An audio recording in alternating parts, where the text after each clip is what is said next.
Not exactly your average Christmas film season, which is arguably debatable on whether this movie should be one or not.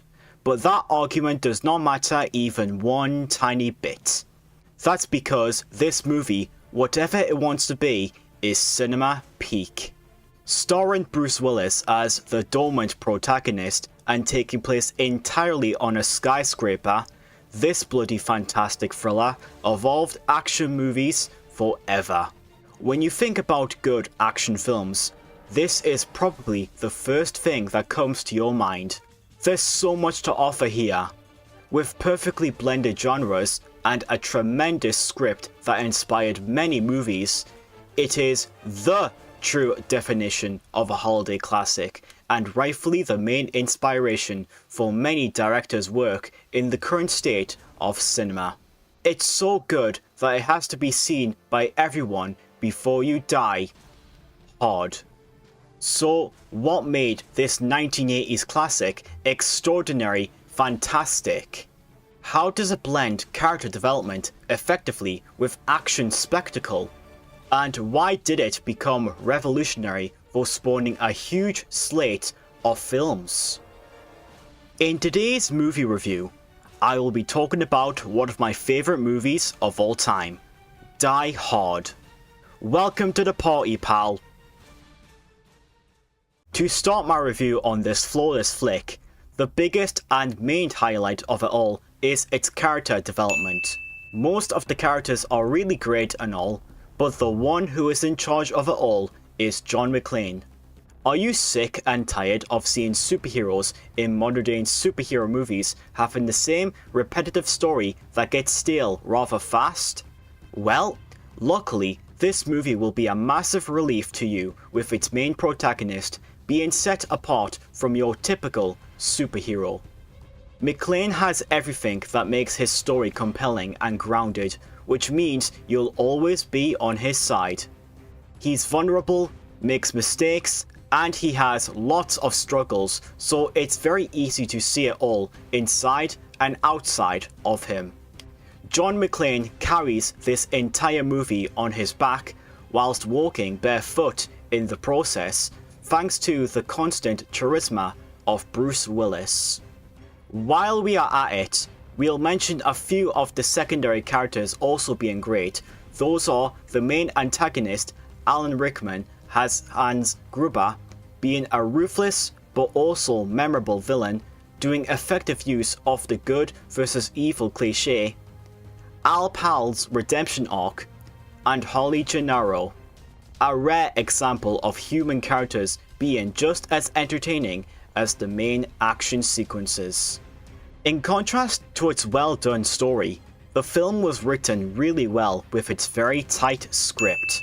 The screenplay shows the amount of time taken to make this movie flawless as all can be, being clever and having plenty of payoffs that quite honestly just adds to the characters, making them even more likable, as if they can't get any better from their already great story arcs. Even for a movie with a very strong rating and lots of blood/violence, there's some great charm to be made here from its characters, especially John McClane himself, having very funny one-liners that have become more recognizable and memorable, being reused in the future sequels that this movie would spawn. The genres that it mixes are action, emotion, and humor, having a nice balance of all of them. This is how superhero movies also use these elements in their movies, but they don't really try at times. This one feels like it does, and this in itself could be a superhero movie on its own, but no, it's an action thriller with an awesome protagonist. Way to go, Fox. Oh, and also, the action sequences are a highlight here. That's all that could be said.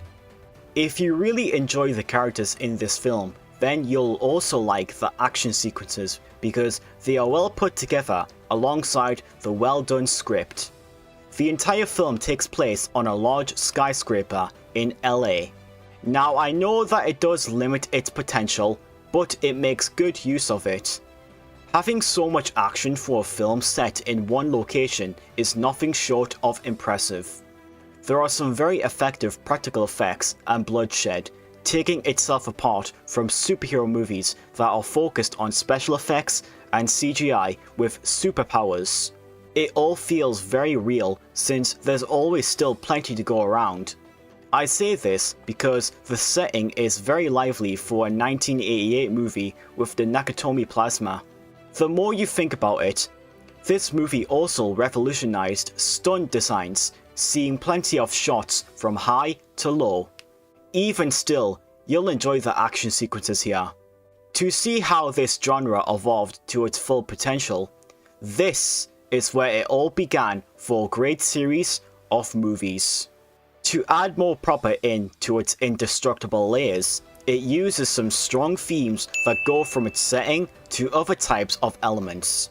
It has a unique take on the Christmas setting since it's set during the season, so rather than focusing on just one thing, it focuses on not just important themes, but keeping its festive season setting in check with cheer, backdrops, and timings, since this was set during Christmas Eve after all. It's not a Christmas movie, but it's set on Christmas Eve, making the idea super strongly effective. Speaking of its main themes, it has a good use of redemption and reunion. John McClane is simply doing what he's trying to do, saving his family despite his current state. He's an everyman hero due to his lack of being one, relying on his cop tactics. It also shows capitalism as its villain, being thieves that talked wealth, showing the film's bad capitalism idea to its fullest.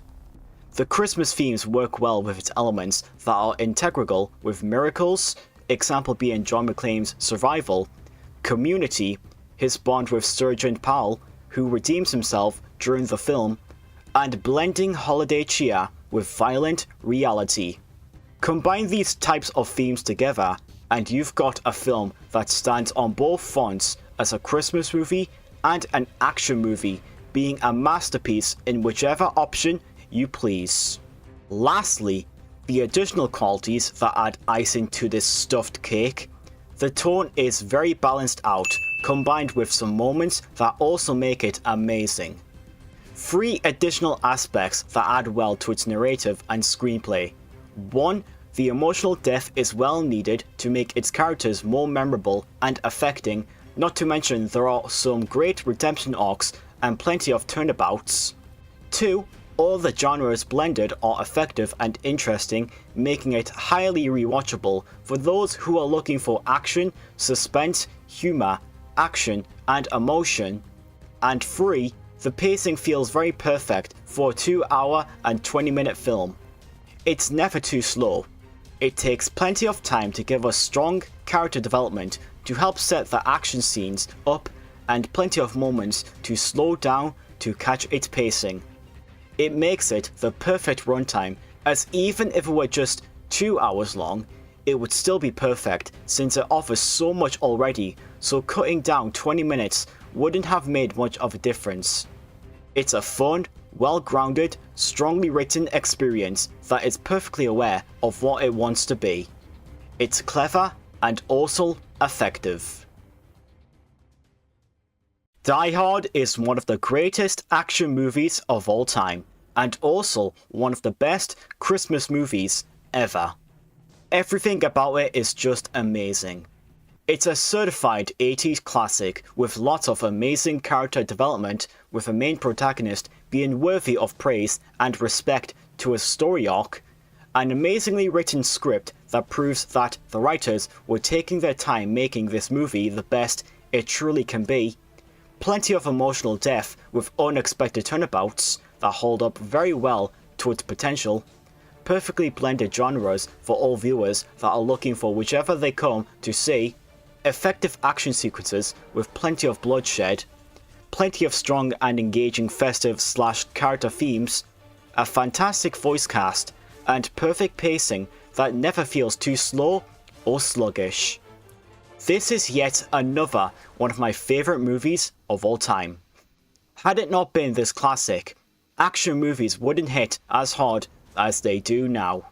The current state of Hollywood needs to take note from this with current action movies because they look so mid in comparison to this. You can see the overall decline in quality from the past to the present. Die Hard is something for everybody that will keep your blood flowing in your veins until it's all over. Yippee-ki-yay, motherfucker.